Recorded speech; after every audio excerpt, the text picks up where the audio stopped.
तुम्ही ऐकत आहात लोकांचे काही भयानक किस्से. आता हे तुम्हीच ठरवायचं आहे की ही एक भुताटकी होती की केवळ एक त्यांचा भास. तो एक भास होता. आता मी शहरात जरी राहत असले तरी माझं संपूर्ण बालपण हे गावातच गेलं. आमच्या गावी शहरातल्यासारखी मनोरंजनाची साधने नव्हती, पण तरीही गावी वेळ कसा निघून जायचा हे तेव्हा कळूनच यायचं नाही. गावी माझी एक खूप जिवलग मैत्रीण होती. नाव होतं शांता. आम्ही एकत्र खूप वेळ घालवायचो. एकत्र शाळेत जायचो. सुट्ट्या पडल्यावर एकत्र नदी आणि समुद्रकिनारी फिरायला जायचो. एकत्र सारे सण साजरे करायचो. खूप धमाल चालायची आमची. पण अचानक तिची आई वारली आणि तिच्यावरचं मायेचं छतच हिरावून गेलं.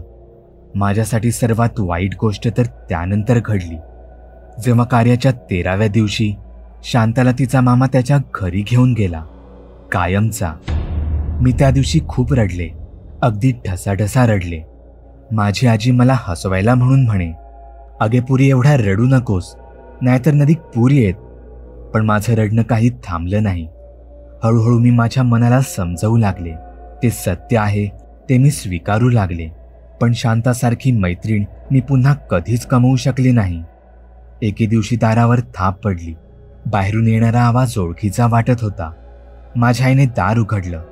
आई म्हणाली, "अगं पाहिलंस का बाहेर कोण आलंय ते?" मी धावतच बाहेर आले. बाहेर शांता उभी होती. माझा चेहरा आनंदाने खुलून उठला होता. तब्बल 4 वर्षांनी मी माझ्या मैत्रिणीला पाहत होते, पण ती बरीच बदलली होती. चंचल खेळकर असणारी ती आता खूप शांत झाली होती, एखाद्या मोठ्या बाईसारखी. तिला परिस्थितीची जाणीव आणि गांभीर्य दोन्हींची जाण होती. ती सांगत होती, "तिचा मामा खूप चांगला आहे, तिची मुलीसारखी काळजी घेतो. त्यांनाही एक मुलगी आहे, ती तर तिची खास मैत्रीण बनली आहे. पण तरीही तिला माझी आठवण नेहमीच येते." शांता माझ्या आईला सांगत होती, "काकी, मी हिला माझ्यासोबत 15 दिवसांसाठी राहायला घेऊन जाते. मी तसं माझ्या मामाशी देखील बोलली आहे. तो आता इथेच आला आहे.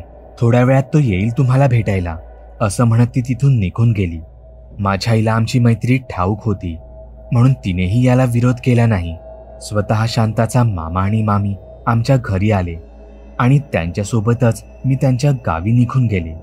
ते गाव फार दूर होतं. त्या गावातील घरंही एकमेकांपासून दूर होती. शांताच्या मामाच्या घरापाठी तर संपूर्ण जंगल होतं. त्या घराच्या पाठच्या भागात दगडांचं कुंपण बनवलं होतं. सुरुवातीचे 3-4 दिवस तर मस्त आनंदात गेले. एके संध्याकाळी आम्ही शांताच्या खोलीत बसलो होतो, तेव्हा सहज विषय निघाला. शांता बोलू लागली, "तुला माहीत आहे, या जंगलात एक राक्षस राहतो. पण तो वाईट नाही. असं म्हणतात तो फार पूर्वीपासून इथे आहे. तो या जंगलाचं, इथल्या आसपासच्या गावच्या घरांचं रक्षण करतो. सगळे लोक दर अमावस्येच्या रात्री या जंगलात त्याच्यासाठी घास आणून ठेवतात." हे ऐकून मला तितकं काही आश्चर्य वाटलं नाही. लहानपणापासून मी अशा गोष्टी ऐकतच मोठी झाले. पण यानंतर ती जे काही बोलली ते मात्र विचार करायला भाग पाडणारं होतं. ती म्हणाली, "या जंगलात जे काही आपल्याकडून हरवलं जातं ते आपल्याला आपल्या घरात सापडतं." मला यावर विश्वासच बसला नाही. दुसऱ्या दिवशी दुपारच्या सुमारास मी तो दगडी धक्का ओलांडून पलीकडे गेले. शांताच्या मामाची मुलगी माझ्याकडे पाहत होती. तिने मला मी कुठे जाते हे विचारलं. तेव्हा मी तिला सांगितलं, "असंच जरा फेरफटका मारते." यावर ती म्हणाली, "जास्त लांब जाऊ नकोस, हे जंगल त्याचा घास मागतं." मी तिथे जंगलाच्या दिशेने पाहू लागली. तिथे मोठमोठी जुनी झाडं दिसत होती. शांता बोलत होती ते किती खरं होतं हे पाहायचा एकच मार्ग होता. मी माझ्या हातातील घड्याळ काढलं आणि ते जंगलात एका जुन्या पिंपळाच्या झाडाच्या दिशेने भिरकावलं. ते एक जंगल होतं. शिवाय ती जागा माझ्या ओळखीची नव्हती, म्हणून तिथे जास्त वेळ उभं राहणं हे धोक्याचं होतं.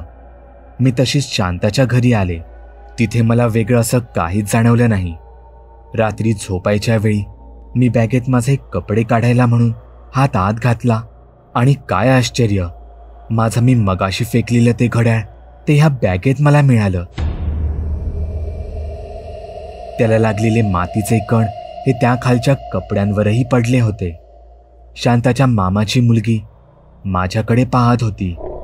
कदाचित हिनेच तर ते घड्याळ परत बॅगेत आणून ठेवले नाही कशावरून. म्हणून मी तिला विचारलं तर तिला तर या घड्याळाबद्दल काहीच माहीत नसल्याचं ती सांगू लागली. आमचं हे बोलणं ऐकून शांता तिथे आली. मी तिला सगळं काही सांगितलं. यावर ती म्हणाली, तुला अजूनही जर याची खात्री पटत नसेल तर आपण एक काम करू. आपण उद्या रात्री जंगलात जाऊ. या जंगलात जाणाऱ्या प्रत्येकाला काही ना काही विचित्र अनुभव हे येतातच. आपल्यालाही येतील. आमचं ठरलं होतं. दुसऱ्या दिवशी रात्री 8च्या दरम्यान आम्ही तिघी घरी कोणालाही न सांगता त्या जंगलात जाणार होतो. संध्याकाळ झाली. ठरल्याप्रमाणे आम्ही तिघी पाठच्या दाराने कंपाऊंडचा धक्का ओलांडून जंगलाच्या दिशेने गेलो. आम्ही ठरवलं होतं जास्त आत जायचं नाही. जंगलात एक पायवाट जात होती. त्याच पायवाट्याने चालत राहायचं. आम्ही जंगलात शिरून 5-1 मिनिटं झाली असतील.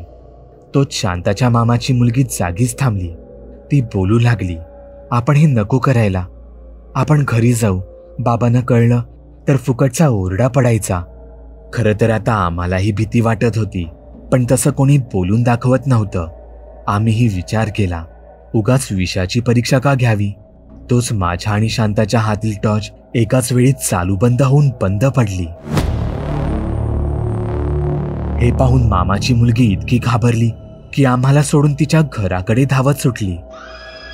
आम्हीही तिच्या पाठून धावलो, पण ती पुढे गेल्याने आम्ही अंधारात अडकून पडलो. एकमेकींचा हात पकडून आम्ही एक एक पावलं अंदाजे टाकत होतो. तोच माझा पाय कशात तरी अडकला आणि मी खाली पडले. माझं चप्पल कुठेतरी पडलं होतं. मी हातानेच ते चाच पडत होते. तोच अंधारातून आम्हाला 2 मोठे लाल डोळे चमकताना दिसले.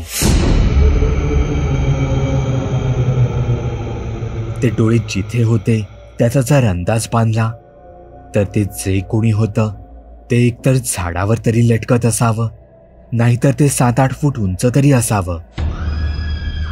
ते चप्पल तिथेच सोडून आम्ही दोघी जीव घेऊन पळत सुटलो. समोर घराच्या पाठच्या दारात लावलेल्या बल्बचा उजेड आमच्या नजरेस पडला आणि आमच्या जीवात जीव आला. आम्ही तो धक्का ओलांडत असताना कोणीतरी आम्हाला पकडून जंगलात खेचत नेईल असं मनात येऊन अंगावर शहारे आले. कसे बसे आम्ही घराजवळ येऊन पोहोचलो. पण तिथे आम्हाला जे काही दिसलं त्याने माझ्या मनात असलेल्या सगळ्या शंका दूर होऊन भीतीने घर केलं. तिथे माझ्या पायातील एक चप्पल पडली होती. ही तीच चप्पल होती जी मगाशी माझ्या पायातून निघून जंगलात हरवली होती.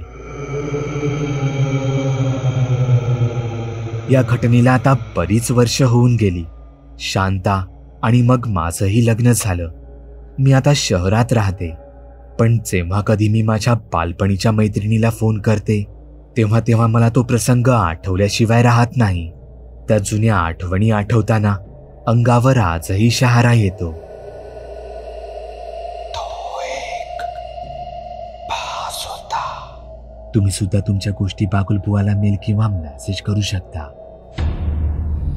बागुल बुवा.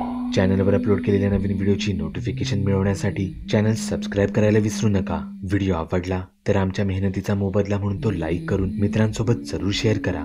चॅनलवरचे इतर व्हिडिओ पाहण्यासाठी इथे क्लिक करा. तसेच चॅनलवरची प्लेलिस्टही चेक करा. दर दिवशी नवनवीन भूतांचे व्हिडिओ बनवून मी तुमचं मनोरंजन करत राहू याची खात्री बाळगा.